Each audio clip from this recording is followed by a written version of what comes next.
don't gotta be Jay-Z at the end of it. I just want a little money. And he got a big ass Drake with a big ass drum on his lap, bro. I ain't gonna care, man. Energy, bro. Energy. That's why, like, I mean, we all got guns, let's be real. But you'll never see me up here with my gun on my lap. You know what I mean? Acting like I'm just super tough, bro. You know what I mean? No, bro, I'm a YouTuber, gang. But I do carry a firearm to protect myself and protect my family. You dig? But like that's just like when you doing that, that's like you asking for that kind of attention, bro. Fam bam, what it do? Y'all on, man. Welcome back to the channel. Welcome back to another video, man. I go by Don, man. If it's your first time rocking out with the kid, make sure y'all like, comment, sub, all that good stuff, man. Hype the vid too. But hey, we back on the second reaction channel, man. And y'all know we been in Cali for a minute, man. But you know, I flew back to the crib. You know what I'm saying? Took care of some things. I was gonna go back to Cali, but I decided that I wanted to touch down in Memphis, man. Had to touch down in Memphis 10, bro. You smell me? Shout out my dog Dose of Mystery, man. Y'all make sure y'all go sub him up. You did. That's where the content coming from today. And today we talking about I forgot his name, bro. But he was the one who they say allegedly helped ambush Shy Glizzy and got Shy Glizzy chain took and things of that nature. I ain't know that man had died, bro. You know what I'm saying? It was a surprise to me. I ain't even know that man had lost his life. I remember watching the man do a little interview, and then right after that interview, bro, Dose popped up, and I'm like, what? He dead? You know what I mean? Straight up. But yo, we in Memphis tonight, though, man. Former club with a troubled past is once again at the center of an investigation after a shooting early this morning. Just 2 weeks ago, a Memphis rapper, Rich Lord, was shot here. He died from injuries this week. About the only number you need to remember is that it has been open for 15 months and we've had 2 homicides here already.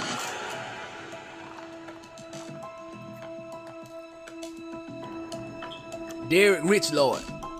Yeah, that's his name, Rich Lord. Long live Rich Lord.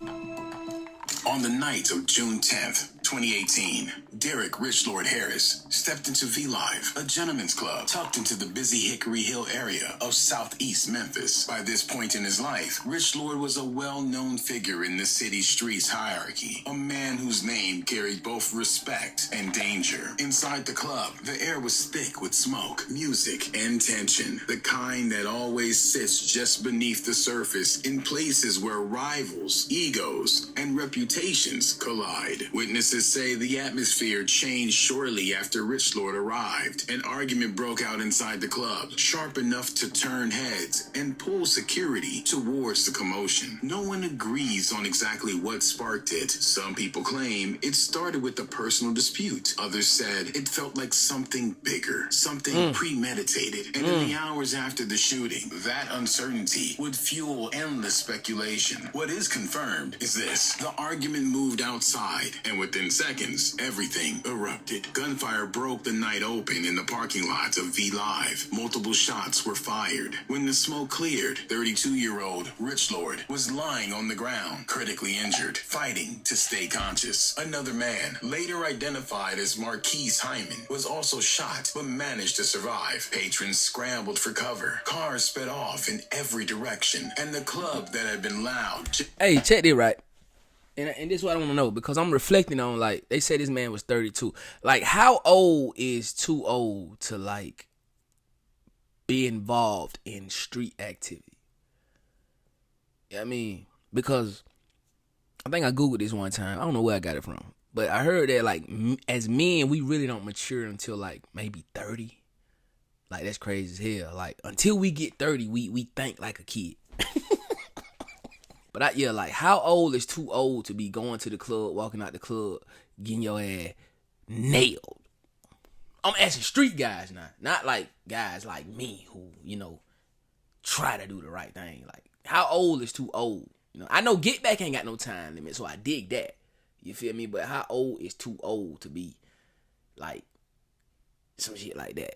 Like, straight up. minutes earlier fell into chaos. Police then raided the club, finding guns and cash. Paramedics rushed Rich Lord to the hospital, but the severity of his injuries became clear almost immediately. He wasn't just another shooting casualty. He was a recognizable figure, someone whose presence meant something in Memphis. And even as police taped off... Now, I ain't gonna cap, bro. I know y'all like, don't stop stopping the video, but I gotta call this shit out, bro, because I don't know what they is feeding him.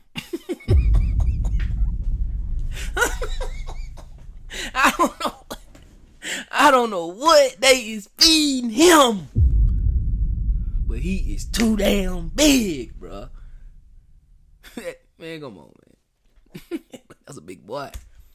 Meant something in Memphis. And even as police taped off the scene and the media began reporting a shooting at V Live, the streets were already asking a different question. Who did this and why? Rich Lord's funeral came only days after the announcement of his passing, but in Memphis, the news had already spread far beyond his neighborhood. The church filled early. Family members arrived first, quiet and exhausted, still trying to understand how a routine night at a gentleman's club had ended with the man they loved fighting for his life. Behind them came friends, local artists, and people who had grown up with Rich Lord. Faces marked by grief, disbelief, and the kind of anger that simmers when someone taken too soon leaves too many questions behind. Before his name became tied to one of Memphis' most discussed unsolved homicides, Rich Lord was known first as a father, a friend, and a man whose presence carried weight wherever he went. To understand why his passing resonated the way it did, you have to understand who he was in life. Rich Lord emerged from White Haven, a neighborhood often called Black Haven or BHZ. He was sharp, charismatic, and understood both the risk and the unwritten rules of the world he moved through. People who knew him described him as one who learned early how to navigate the blurred lines between survival, loyalty, and ambition. He was sharp, both in the streets and in conversation, and carried the kind of confidence that doesn't have to be spoken to be understood. He became a familiar face in Memphis's underground rap scene, not just for his music, but for the energy he brought into a room. Friends recall him cracking jokes, hyping people up, and moving with the charisma of someone who didn't need validation from anyone. Even people who clashed with him admitted he had a sort of gravitational pull and aura that made him hard to ignore. Even his critics admitted he stood out. He was outspoken, willing to address beefs directly, and unafraid to challenge big names. In fact, he became known as one of the first artists to publicly diss Young Dolph, doing so a full year before Dolph released King of Memphis in 2016. In a city where rivalries and alliances constantly shift, that kind of boldness never goes unnoticed. But behind the bravado was a man deeply connected to his family. He had children, 5, according to those close to him, and people say he went out of his way to provide for them, even when he was caught up in a lifestyle that constantly pulled him towards danger. I'm trying to get in it for, I don't want no fame, though. You know what I'm saying? I really just want the money. I ain't gonna lie, like,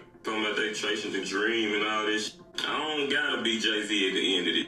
I just want no money. And he got a big ass Drake with a big ass drum on his lap, bro. I ain't gonna cap, man. Energy, bro. Energy. That's why, like, we all got guns, let's be real, but you'll never see me up here with my gun on my lap, you know what I mean? Acting like I'm just super tough, bro. You know what I mean? No, bro, I'm a YouTuber, gang. But I do carry a firearm to protect myself and protect my family, you dig?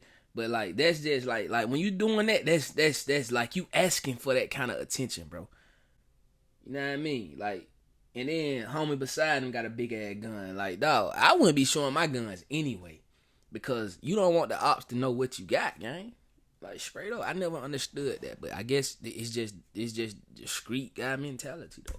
Encourage my family, man, you know what I'm saying? Really, just have so we can get out the streets, man. You know what I'm saying? A lot of my niggas still in the streets. Those closest to him talk about his soft spots, the way he lit up around his kids, the pride he carried when their names came up, and the way he tried to build a legacy that would give them more than he had grown up. But the legacy he built was also one that stemmed from the streets. Looking at the danger surrounding his life and the retaliation that followed his passing, you have to realize the world he moved through, the traveling vice lords, and the clique he was most associated with, the Junkyard Dogs, known Junkyard citywide Dog. as the JYD. The JYD are a subset of the almighty Vice Lord Nation, a structure that began in Chicago and spread throughout the Midwest and the South. In West Tennessee, especially Memphis, the JYD carried a reputation for being one of the most aggressive and feared branches. Their members were implicated in extortion, shootings, robberies, and later, a series of retaliations that federal prosecutors would tie to an internal gang war. Within that work, Man, they go Big Boy again, y'all.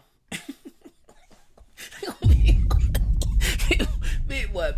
I bet Big Boy love to eat. I ain't trying to fat shame, but I'm just saying, I bet Big Boy love to eat. Boy. gang war. Within that world, Rich Lord wasn't just another name. Locals and former members often described him as a high-ranking vice lord, someone associated with the organization's top hat symbolism, a mark reserved for those with seniority, respect, or leadership. Whether he held a formal rank or was simply treated like a leader, the perception carried weight. When Rich Lord moved through a room, people noticed. When he spoke, people listened. And with power came enemies. The vice lord's historical rivals, the gangster disciples, were always part of the equation. Neighborhoods in Memphis have long been divided along gang lines, including shifting alliances and ongoing tensions. Anytime a high-ranking vice lord traveled outside his zone, especially into places like Hickory Hill, where V Live was located, the risk was amplified. But some of the most persistent rumors didn't point outward at all. They pointed inward. In online discussions after his passing, locals suggested that tension inside the traveling vice lords had been boiling long before the shooting. One Reddit user claimed that after Rich Lord, Big Country, and Pokey were hit around the same period, stuff got crazy within the VL structure, hinting at deeper fractures and power struggles that may have contributed to the street retaliation that surrounded him. That internal turmoil wasn't just gossip. Years later, federal indictments would confirm that the JYDs were responsible for a spree of attempted hits and retaliatory shootings during a gang war in 2020, events tied loosely but unmistakably to leadership disputes and unresolved vendettas. In a world where loyalty is essential for survival, the idea of betrayal becomes a shadow that never fully disappears. For Rich Lord, these dynamics shaped everything: how he moved, who he trusted, and how he protected himself. People closest to him say he always expected trouble. He had already survived 2 shootings in the past, and according to those who knew him, he carried himself like a man who understood that survival was never guaranteed. If Rich Lord was already known in Memphis, the events that pushed his name into national rap conversations happened in December 2015, during a night that had become one of the most infamous stories in recent Southern hip-hop history, the Shy Glizzy chain incident. Shy Glizzy, a rising Washington, D.C. rapper, was performing in Memphis at Dream Nightclub, a venue where the energy was always unpredictable. For artists coming from out of town, Memphis had unwritten rules, and one of them was simple: you check in with the right people. Black Youngster had allegedly told Rich Lord to take care of Shy Glizzy and keep him safe while he was in town.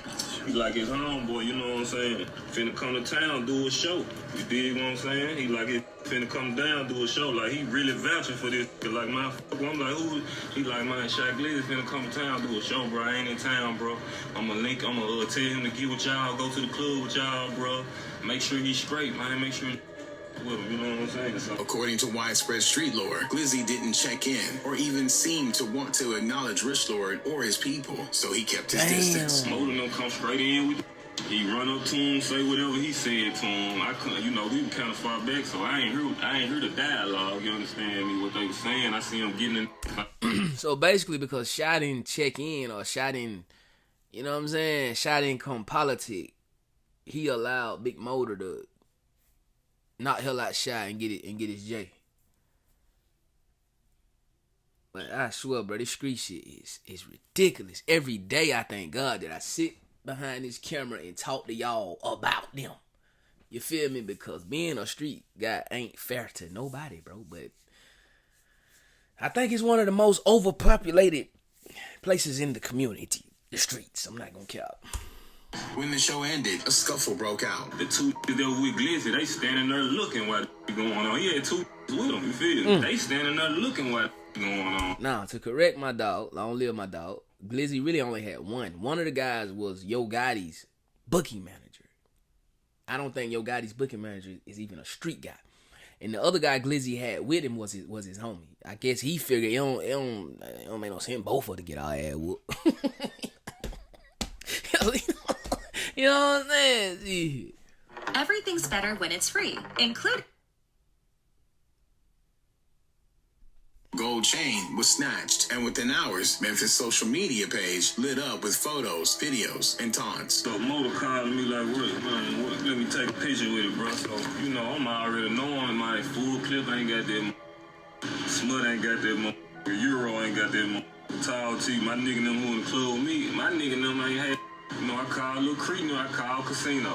They got the him and Lil Cash, you heard me. They done got this mind chain. I don't know, you know, it was so much commotion. I can't lie to you, homie. I don't know how they got it. Two local rappers, Big Motor and D Long live Big Motor, posted clips bragging about having the chain, accusing Glizzy of disrespect, and challenging him to come get it back. The story spread instantly. By the next morning, national hip-hop blogs were running headlines about the Memphis robbery. And in the middle of the discussion, one name kept coming up, Rich Lord. He wasn't the one holding the chain on camera, but his presence hovered around the story like a shadow. Many claim the snatch happened because Glizzy didn't check in with him. Others believe that Memphis artists were simply proving a point about their city's respect system. Whatever the truth, Rich Lord suddenly found himself at the center of a viral moment, one that both elevated his visibility and drew unwanted attention. While Rich Lord Harris was respected throughout Memphis, his relationships with artists outside the city weren't always smooth. One of the most talked about tensions he addressed publicly was his issue with Money Man. We can charge you with a felony because we know your threat is CRIPS. I'm like, man, I don't know what you talking about. I don't got nothing. I'm out of town right now. I ain't even gonna be there when he come in town. You know what I'm saying? But that shit right there, it made me calm. You know what I'm saying? Them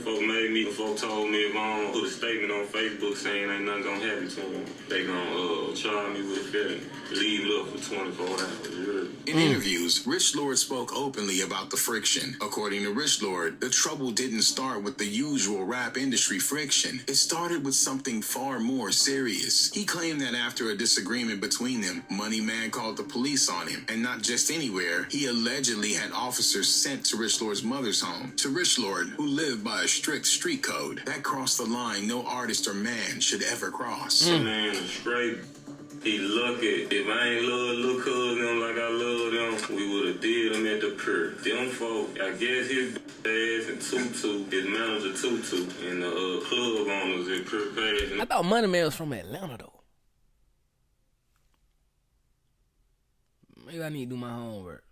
Folks sent the police. I'm out of town, my nigga. Them folks sent 10 cars of police to my mama's house, Pete. You heard me? Damn. Yeah, them niggas from arrest, man. Yeah, they did that. That's real talk. I'm out of town, nigga. My mama called me hysterical. Like I I'm at already talking about how they pulled up 10 cars deep in my house. So I tell her to get it to check on my number. I don't know what they talking about. You know, my little nigga done be doing so much. I'm thinking this finna be some real shit. You know what I'm saying? I'm out of town, though, man. The detective get on the phone talking about some money, man, bro. It's 10 police cars in my mama's house. He spoke about the situation with a calm intensity, making it clear the issue wasn't fabricated or exaggerated, but the conflict didn't end there. Rich Lord described another moment when he and Money Man ended up in the same place, a live performance where Rich Lord showed up with a deep entourage. When Money Man realized who had just walked in, Rich Lord said the rapper panicked. According to him, Money Man quickly pulled several people, some of whom Rich Lord actually liked and respected, between the two crews to prevent any encounter. After that happened, you already know, we hit that 60 deep. I fought the niggas from Cascade, Ghost Mall. Shout out to Big Bunny, man. Shout out to Trill. Why he ain't like, so if he from Cascade, or if he deal with Cascade, South Memphis, like why he ain't like Dolph? I thought Dolph put on for Cascade though. I don't know, man. I don't know the Memphis politics, bro. That's why I'm asking y'all, man. You know what I'm saying? Yeah, man. Follow them ghosts out of Cascade, you know. About 20 of my travelers with me, man. You know what I'm saying? We hit that whole deep as a moment. Scared the shit out of them, you know what I'm saying? If I ain't little cuz, then it would have popped off in that hole, you know what I'm talking about? You know, I do my niggas though. Yeah, I'm riding with them, I fuck with them, you know what I'm saying? So, in a world where perception is everything, and where even small slights can turn into lasting grudges, this conflict added yet another layer to this list of people who might have seen Rich Lord as an opponent, or at the very least, someone they didn't want around. And like so many parts of his story, this feud remained unresolved when he was hit. the Memphis Police Department opened a homicide investigation. But from the very beginning, detectives found themselves facing the same challenges that plague many high-profile street homicides in the city. Too many witnesses, but not enough willing to talk. Police documented the basics. The shooting occurred outside V Live, a gentleman's club known for its chaotic atmosphere and long history of retaliatory attacks. Show casings were collected. Surveillance footage was pulled. Officers interviewed patrons, dancers, staff, anyone who might have seen the confrontation unfold. But the critical details never came together. Most people who were present that night scattered the moment gunfire erupted. Those who later spoke to police offered vague descriptions of conflicting accounts. Some claimed the shooter came from the crowd. Others suggested there were multiple gunmen. A few insisted the argument inside the club had been heated enough that someone had clearly come looking for trouble. Yet, despite all these hints, nothing could be confirmed. And then there were the people who knew exactly what happened, but would never put their name on a statement. In the months after Derek Rich Lord Harris's passing, his family did something the streets never could. They took the fight into a courtroom, with no arrests made, no suspects named, and the Memphis Police Department unable to move the case forward. Rich Lord's loved ones filed a $20 million lawsuit against the former owner of V Live, the gentleman's club where he was shot. According to the complaint, the club had failed to provide adequate security, failed to control retaliatory attacks inside the building, and failed to protect patrons from the danger that ultimately claimed Rich Lord's life. City officials seemed to agree. Within days of the incident, Memphis authorities shut V Live down, declaring it a public nuisance after yet another act of retaliatory attacks on its property. It was connected to 2 murders. Police were also called here 64 times for illegal activity. For the family, They just messed up buddy money, bro. Part of their argument. If the city You would think it being like a gentleman's club,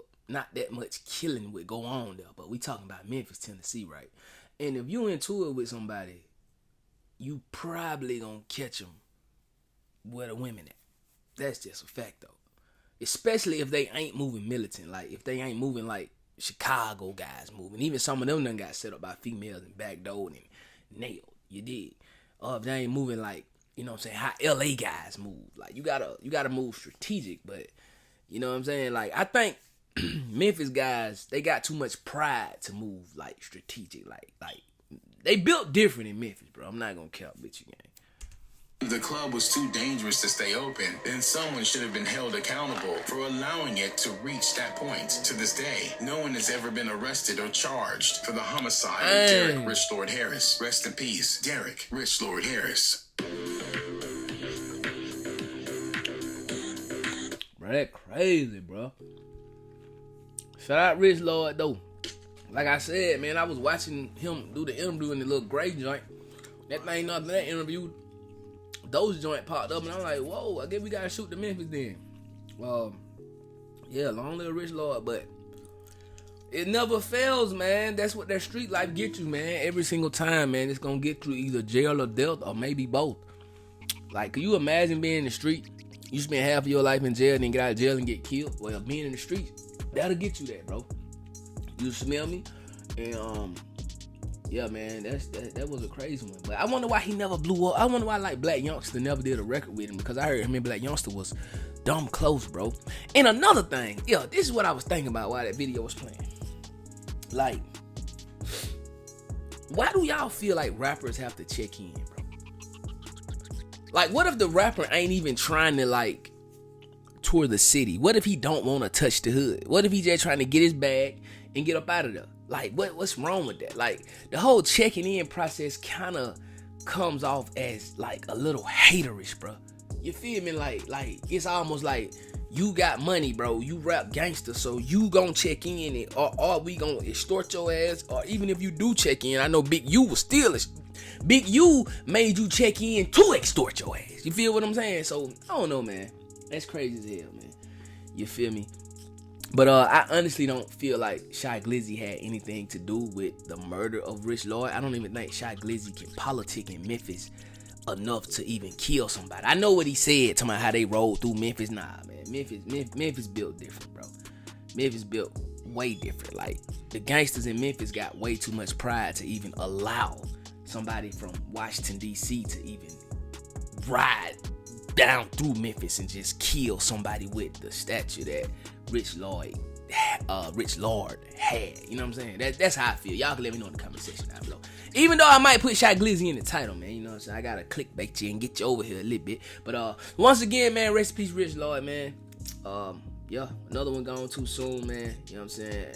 I honestly never listened to him rap, so I don't know if he was a good rapper or not. I guess y'all could judge that in the comment section. But yeah, man, you smell me, man. No cap. Make sure y'all support my dog Dose, and make sure y'all like, hype, subscribe if you're not. If you're a returning subscriber, I love you. Shout out to you, man. Appreciate you for always tapping in, tuning in with the kids. You feel me? Mar life or no life. Mar well, no way, man. We coming out to him. We gonna subscribe to mud, man. Until the next one, y'all be easy. Y'all stay safe. It's Saturday, man. You feel me? Me and my lady, we got a busy day, man. We got a few events that we gotta go visit, you know, to go visit a few events that we gotta attend. So yeah, we gonna have a busy Saturday, but hey, I still had to get y'all this work though. I'm gonna catch y'all on the flip though, man. Y'all be easy, man. They call me done. Let's get it.